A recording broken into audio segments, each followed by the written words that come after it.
What's going on, everyone? So Lakers got another big game today against the Chicago Bulls.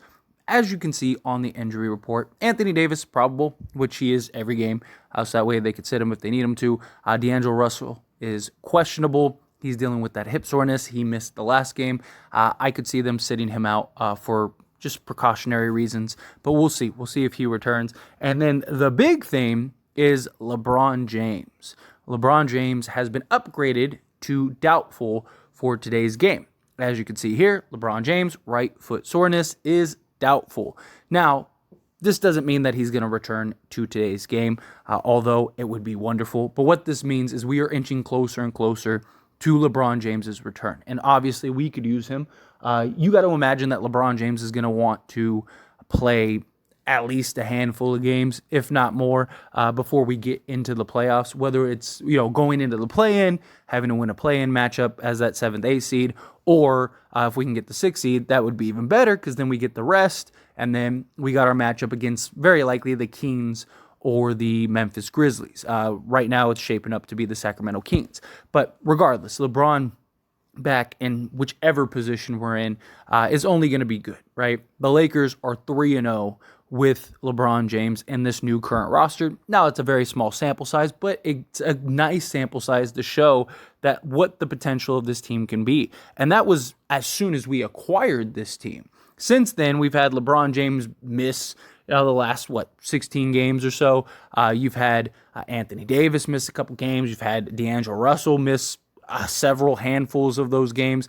And for all of us to be healthy on this final stretch of 7-8 games by the time he returns, probably like 6-7 games, that is massive. Because if we can go in those 7 games, let's say he returns for 7, right? If we can go 6-1 during those 7, then that is just beautiful, right? We very likely could be in that 6th or 5th spot. Now, I've had a lot of people say like, hey, I don't want necessarily the Lakers to get that 5 spot because then you got that 4 or 5 matchup potentially against the Phoenix Suns. Like, that's a bit of a concern, right?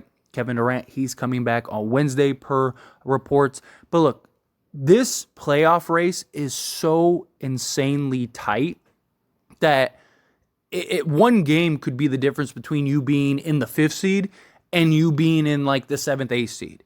And if the Lakers can get the 5th seed, bring me all the smoke. I'm with it. Let's do that. Let's get into the playoffs. I'll take Phoenix in the first round. Let's go smack Phoenix in the first round. And then now what are people going to say, right? I'd rather do that than try to go into the play-in, run the risk of just teams getting hot or something crazy happening. And now you got to play extra games instead of getting the rest. And you got AD, you got LeBron, right? D'Lo's struggling with injuries, all this stuff. Like, why even put yourself in that position to avoid a matchup, right? I don't think the Lakers are worried about any matchup. And you're going to have to go through them at some point anyway. And they're as new as we are. It's not like Kevin Durant and the Phoenix Suns have played together for the last, year. No, I mean, we've played more games as a team than they have. So I'm not worried about that matchup. I'm not worried about it. Like, if we have to play them in the first round, let's get them in the first round. LeBron back. You trust LeBron, playoff LeBron to lead this team and take us over the top. They still have no answer for Anthony Davis. They have nothing. I'm not worried about that. But let's not get too ahead of ourselves, right? Because we got to win games. LeBron's got to come back. And even when LeBron comes back, it's very likely he could be a little rusty as he tries to get his legs underneath him. So couple games, about 2 games or so, I think, we might not get full-fledged LeBron, although, half of LeBron is still better than 90% of the league. But we got to start with the Chicago Bulls games, right? Got 2 Chicago Bulls games. One of them, today's game, is at home. And this is going to be a very tough matchup, right? Patrick Beverley, he wants to take out the Lakers, and I'm sure he's going to be rallying this team, and I'm sure that they're going to want to support him in beating the Lakers and kind of, backing their player up. This team, they can score in bunches. Their record isn't great, but they aren't a terrible team. Like, they are a team, and they have some very good wins this season, and we have to show up. We have to play our A game. I've said on countless occasions, if we could finish this homestand 4-1, that would just be a home run in my opinion. And right now we're 3-1. And if we beat Chicago, now we're 4-1. We need that because we're going on a 5-game road trip. Granted, the Clippers game is technically a home game, but we're the away team, and still that's the last game in that homestand. So, or second to last game in that homestand, whichever. But if we can get this win, now we go on the road against Chicago again. LeBron may be back for that game. Even if he's not, then he's probably back for that mini game, the Minnesota game, and we can really start gaining some traction here. If we beat the Bulls, right, then all of a sudden we're a game over 500, and we got 7 games left. Can we go 4-3 during those 7 games? That gets us to 42 wins. That puts 2 games over 500. That might be enough to get the 6th seed or at least the 7th seed. I think we'll do better than 4-3 over the 7-game period if we get LeBron back. That's just my opinion. Because, the Jazz, they're starting to pack guys in. You're seeing them, like, guys are not coming off of the injury report. They're benching guys. They're not playing guys as many minutes. I think as we move closer to the end of the season, I think that they decide, hey, let's just try to get the best pick that we can. So I could see Utah, those 2 games potentially being wins. The Clippers and the Suns. I mean, if the Suns have their 4th seed, which very likely could happen, if their 4th seed is locked up and they don't have to worry about, a team catching them as the 4th seed, they might just sit guys. They might not play Kevin Durant. They might not play, Chris Paul and Devin Booker, which that could be a winnable game. Now, I know some people believe that they won't do that. You really think the Suns care more about beating the Lakers than they do about getting healthy into the playoffs? Like, no, of course not. Last thing they want to do is play a guy and Kevin Durant ends up getting hurt. Now he misses the first round of the playoffs and the Suns end up losing, and that's it. Now they're home, right? Like, they want their guys as healthy as possible. So, granted, they have to be locked up in the 4th seed, which the way things are shaping up, the Clippers, they don't look too great right now, and Paul George is out, so they can start losing games. The Warriors, it might end up being the Warriors and the Suns in that 4-5 matchup, in my opinion, because the Warriors still have several home games left. They have 7 games left, and 4 of them are at home. And then the 3 road games, only like 1 of them are really that tough, right? They play the Kings, but the Kings might be sitting everybody by the time that comes because they'll probably be locked up in the 3 or 2 seed. And then they play Denver. Denver's the only real challenge on the road. So the Warriors, they might. I mean, it's possible they don't lose another game the rest of the way. They've been so good at home. So us as the Lakers, we got to get the job done.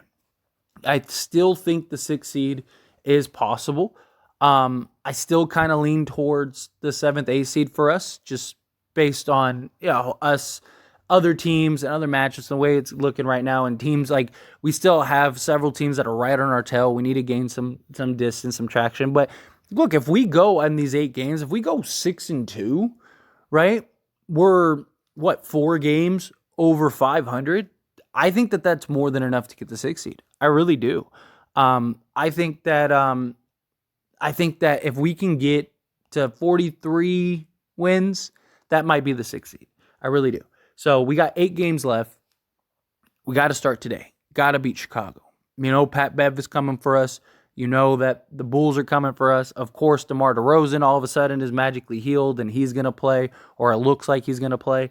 According to him, he said he's going to play. So if that happens, then again, that's just another challenge, right? Because he's a guy that can get hot. Him and Zach LaVine, you got to keep them reasonable, right? You got to keep those 2 guys respectable.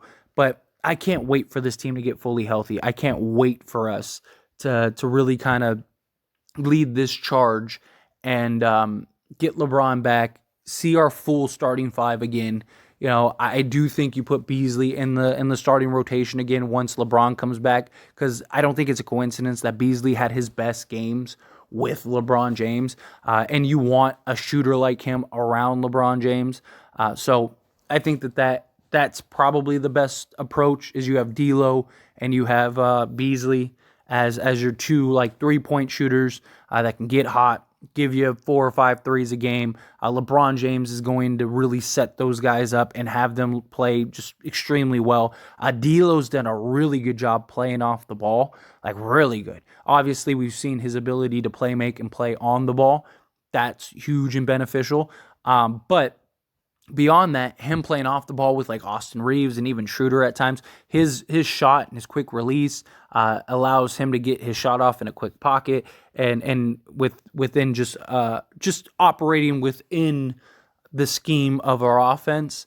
And then Beasley, he's constantly moving, right? Like he's a Steph level guy, not in terms of like shooting, but I mean in level of like he's never standing still for long. Always coming off screens, always moving around. The defender really has to chase, which makes things tough for the defense, puts a lot of pressure on the defense. Get that motion, get that action. That's really good for LeBron and his ability to get guys and find the open man and actually hit people in their shooting pocket, right? So Beasley's just going to be able to catch and shoot, not really have to think about it. And LeBron, his ability to just draw the defense, because it's like, do we take a shot on a chance on Beasley missing a three, or do we let LeBron James just go dunk and get an and one on us? Like, okay, let's try to close out on LeBron. LeBron's going to make the right play. All of a sudden, you're good, right? So I like the idea of Beasley in the starting lineup, going with these guys as our starting five. Now you have Reeves and Schroeder as like your two playmakers off the bench. So you always have like two playmakers at all times that can facilitate, score, play on the ball, play off the ball. That is huge, right? You're going to have LeBron and D'Lo, LeBron and Austin, LeBron and Schroeder, Schroeder and D'Lo, Schroeder and Reeves, all of that. It just always gives you two guys that can make plays, handle the ball, and just kind of set everyone up. I think we're going to be really good, right? I mean, we already have the number one defense. With LeBron, we have a top 5 offense. Where we would be the only team next to the Boston Celtics that would have a top 5 offense, top 5 defense. And if that happens, that is a legit contending team, right? Now, does that mean that we'll win the whole game? No. But I think we have a very good chance, If we can avoid the play-in, perfect, let's avoid the play-in.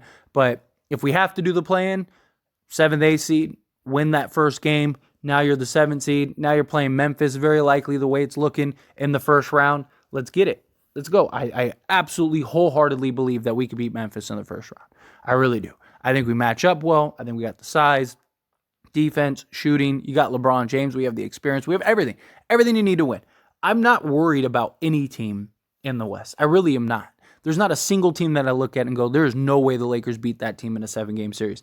I look at a lot of teams and I actually think there's no way I see them beating the Lakers in a 7-game series. Now, maybe I'm a Laker fan, so maybe that's some of my bias, but I mean, you look at this roster, you look at LeBron James, you look at Anthony Davis, and you go, yeah, number one defense, stats back up that my belief in this team. And I mean, LeBron's experience in and of itself is more than any other player in the league. And Anthony Davis is still the ultimate mismatch. We know he can be an absolute monster. D'Lo is probably one of the best, if not the best, third guys in the league. You got shooting. You got Vanderbilt who can guard anybody, right? I mean, that's just a great asset in and of itself. Beasley at any night can just go off for 8 threes. That's huge, right? You got Austin Reeves who can draw contact, knock down the 3 ball, just score on all 3 levels. That's great. Schroeder, he's been solid this year. He has his moments here and there, but for the most part, in that backup role has been great. Rui, mid-range assassin, especially in the playoffs when the mid-range becomes so much more important, right? Like all of these guys, you can go down the list off every guy. We are deep. We are talented. We got the 2 stars. We're the only team in the league that have 2 top 10 guys. Who else has 2 top 10 guys? Even the Suns, teams are so worried about the Suns, right? Or fans are so worried about the Suns, they don't have 2 top 10 guys. Devin Booker isn't a top 10 guy. He's maybe top 15, top 20. Kevin Durant, top 10 guy, definitely. But LeBron James and Anthony Davis are legit top 10 guys. And there's nobody else like that in the league. Anthony Davis is literally the best defender in the league. You have Vanderbilt, who is just is an incredible defender, so versatile, right? Guys have been playing well. It's a home run in my opinion. But anyway, as always, this is a discussion, so I pass the question on you. Let me know your thoughts and opinions down in the comments below. What do you think of this team? I'm excited LeBron's going to be back. When do you think he returns? And do you think we win the game today against Chicago? Love to hear it. Let me know down in the comments below.